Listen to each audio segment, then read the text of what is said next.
पुण्यातील कोरेगाव भीमा इथे 208वा शौर्य दिन आज आहे। लाखो अनुयायी विजय स्तंभाला अभिवादन करण्यासाठी शौर्यभूमी भीमा कोरेगाव या ठिकाणी जमलेले आहेत। विजय स्तंभ रंगीबेरंगी फुलांनी सजलेला आहे। भीमा कोरेगाव परिसरामध्ये चोख पोलीस बंदोबस्त तैनात करण्यात आलाय।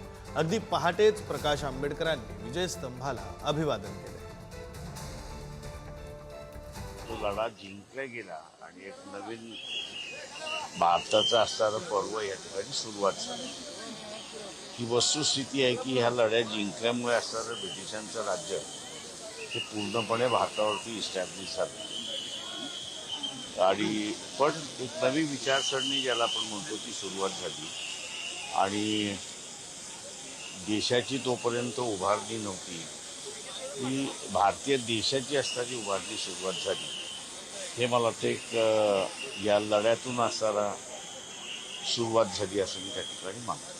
दरवर्षीच्या प्रथेप्रमाणे राज्य सरकारच्या वतीनं आम्ही अनेक जण येत असतो। आज मी राज्यातल्या 13 कोटी जनतेच्या वतीनं या विजय स्तंभाला 208वा हा शौर्य दिन आहे, इथं मी अभिवादन करतो। सर्वांना जय भीम। आणि या संदर्भात बोलण्यासाठी आपले प्रतिनिधी तुषार झरेकर आपल्यासोबत थेट भीमा कोरेगाव येथून जोडले गेलेले आहेत। आपण त्यांच्याशी बोलूया। तुषार, मोठी गर्दी अनुयायांची या ठिकाणी लोटलेली असेल, प्रशासन कशा प्रकारे सज्ज आहे, प्रशासनाकडून काय नेमक्या उपाययोजना करण्यात आलेल्या आहेत त्याविषयी बोलू।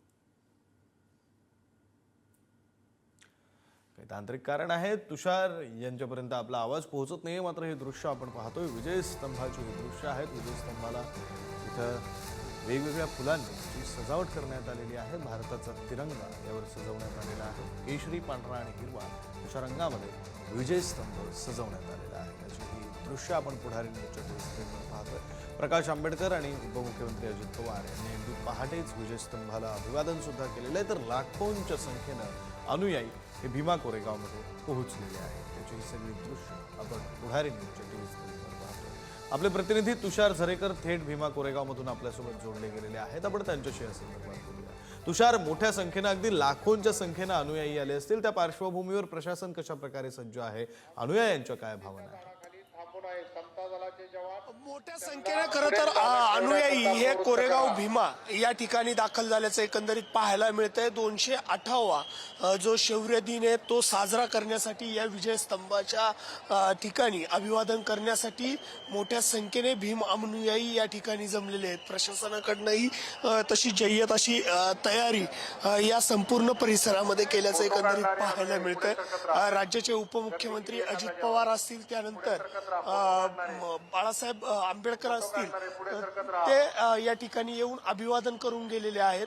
तर दुसरीकडे जर आपण पाहिलं तर जे अनुयायी आहेत ते या ठिकाणी येतात, ते अभिवादन करतात आणि पुढे मार्गस्थ होताना पाहायला मिळतात। या संपूर्ण जो परिसर आहे या परिसरामध्ये बिबट्याचं सावट आहे आणि बिबट्याच्या सावटामध्येही प्रशासनाकडनं जय्यत अशी संपूर्ण खबरदारी खरं तर या संपूर्ण परिसरामध्ये घेतल्याचं एकंदरीत पाहायला मिळतंय। तर या परिसरामध्ये पुस्तकांचा स्टॉल असेल, त्यानंतर खाद्यपदार्थांचे जे स्टॉल आहेत तेही प्रशासनाकडनं या ठिकाणी मुबलक पद्धतीने ठेवण्यात आलेले आहेत। दर्शनासाठी यासाठी इथे जी लोक येतात ते त्यांना जाण्या येण्यासाठीही प्रशासनाने जय्यत अशी संपूर्ण तयारी एकंदरीत केल्याचं पाहायला मिळतं। त्यामुळे लाखोंच्या संख्येने खरं तर भीम अनुयायी या विजय स्तंभाच्या ठिकाणी अभिवादन करण्यासाठी येत असतात आणि या विजय स्तंभाला शौर्य दिनाला अभिवादन खरं तर एकंदरीत करताना या ठिकाणी पाहायला मिळतात। बरं, धन्यवाद तुषार दिलेल्या सगळ्या सविस्तर माहितीसाठी। सगळी दृश्य आपण पाहतोय। 208वा शौर्य दिन आहे आणि त्यानिमित्तानं विजय स्तंभाला अतिशय आकर्षक अशी सजावट फुलांच्या माध्यमातून करण्यात आलेली आहे। भारताचा तिरंगा झेंडा हा त्यावर साकारण्यात आलेला आहे फुलांच्या माध्यमातून। केशरी, पांढरा, हिरवा अशा 3 रंगांची फुलं लावण्यात आलेली आहेत। तर प्रकाश आंबेडकर आणि उपमुख्यमंत्री अजित पवार यांनी अगदी पहाटेच या ठिकाणी येऊन विजय स्तंभाला अभिवादन केलेलं आहे।